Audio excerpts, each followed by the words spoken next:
ઘોગંબા તાલુકાના રણજીતનગર ખાતે આવેલી ગુજરાત ફ્લોરોકેમિકલ્સ કંપનીની અંદર મંગળવારે જે ગેસ લીકેજની અફરાતફરી મચી જવા પામી હતી. એ ઘટનાની અંદર કંપનીમાં 20 દિવસમાં આ બીજી વખત જે ગેસ લીકેજની ઘટના બની હતી. એના લીધે આસપાસના ગ્રામજનો કંપની પાસે મોટી સંખ્યામાં ઉમટી પડ્યા હતા. તોરા સામે કેટલાક રાજકીય લાભ ઉઠાવવાવાળા લોકો પણ આવીને ધરણા કરીને કંપની બંધ કરવાના સૂત્રોચ્ચાર સાથે બેસી ગયા હતા. તોરું બેકાબૂ બનીને કંપનીના ગેટને તોડવાનો પ્રયાસ કરતા રાજગર પોલીસ દ્વારા લાઠીચાર્જ કરવાનો ફરજ પડી હતી.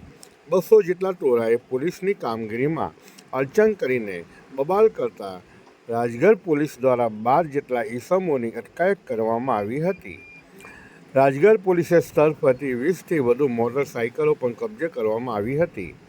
રાજગર પોલીસ દ્વારા 200 જેટલા ટોળા સામે રાયોટિંગનો ગુનો નોંધીને સીસીટીવી કેમેરા અને વાયરલ થયેલા વિડીયોના આધારે અન્ય ઈસમોને પણ પકડવાની તજવીજ રાજગર પોલીસે હાથ ધરવામાં આવેલ છે. ત્યારે રણજીતનગરની GFL કંપનીની અંદર ગેસ લીકેજની ઘટનાની જિલ્લા ફેક્ટરી ઇન્સ્પેક્ટર તેમજ તેમની ટીમ દ્વારા તપાસ કરવામાં આવી રહેલ છે. હાલ તો ગેસ લીકેજની ઘટનાને લઈને કંપની બંધ રાખવાનો ઉપરથી આદેશ આપવામાં આવ્યો છે. 20 દિવસમાં ગેસ લીકેજની ઘટનાને લઈને કોઈ મોટી ઘટના ના બને તે માટે યોગ્ય તપાસ કરવામાં આવશે અને ફરીથી આવો ન બનાવ બને તે માટેની પણ કાળજી રાખવામાં આવે તેવો ઓર્ડર આપવામાં આવેલ છે. રાજગર પોલીસ દ્વારા 12 જેટલા વ્યક્તિઓની અટક કરવાનું કારણ જણાવતા કહેવામાં આવ્યું છે કે ગેસ લીકેજની ઘટના બાદ ટોળા કંપનીની બહાર રસ્તા ઉપર બેસી ગયા હતા અને રસ્તો બંધ કરીને પાવાગઢ જતા પગપાળા યાત્રાળુઓને પણ જવા દેવામાં આવતા નહોતા. જેને કારણે ટોળાને સમજાવવાનો પ્રયત્ન કરવામાં આવ્યો હતો, છતાં પણ તે લોકોએ ઉશ્કેરાઈને કંપનીનો ગેટ પણ તોડવાનો પ્રયાસ કરતા આખરે લાઠીચાર્જનો સામનો કરવો પડ્યો હતો. હાલ તો કંપનીનું ઉત્પાદન બંધ કરાવી દેવામાં આવ્યું છે. કંપનીના safety health officer DR Prajapati દ્વારા કહેવામાં આવ્યું છે કે કંપનીમાં ગેસ લીકેજના કારણો શોધવા માટે જે પ્લાન્ટમાંથી લીકેજ થતું હતું એની તપાસ ચાલુ કરવામાં આવી છે. હાલ તો કંપનીમાં ઉત્પાદન બંધ કરાવી દીધું છે અને R32 ગેસ લીકેજ પ્લાન્ટના રિએક્ટરમાંથી પાઇપમાંથી થયું હતું.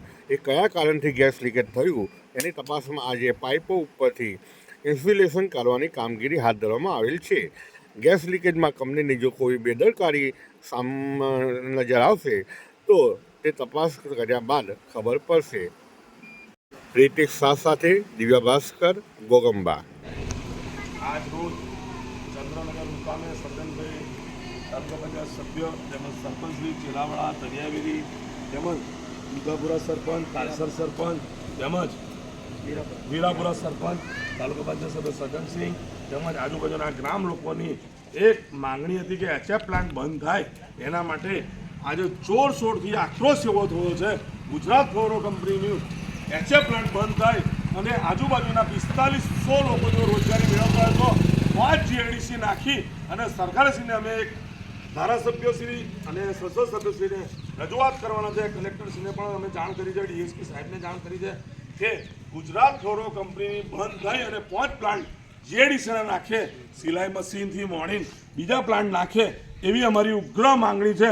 તમામ સરપંચશ્રીઓ સાથે હું જિલ્લા કારોબારી ભીખાભાઈ સોલંકી નિવેદન આપું છું, કારણ કે પ્રતિ આક્ષેપો લાગતા હોય પણ અમારી સરકારશ્રી એવું સૂચના કરી છે કે ગમે તે થશે પણ કંપનીની અંદર બધું બંધ કરાવી અને અમે 5 GIDCના પ્લાન્ટ નાખી અને 4500 કર્મચારીઓને રોજીરોટી આપીશું.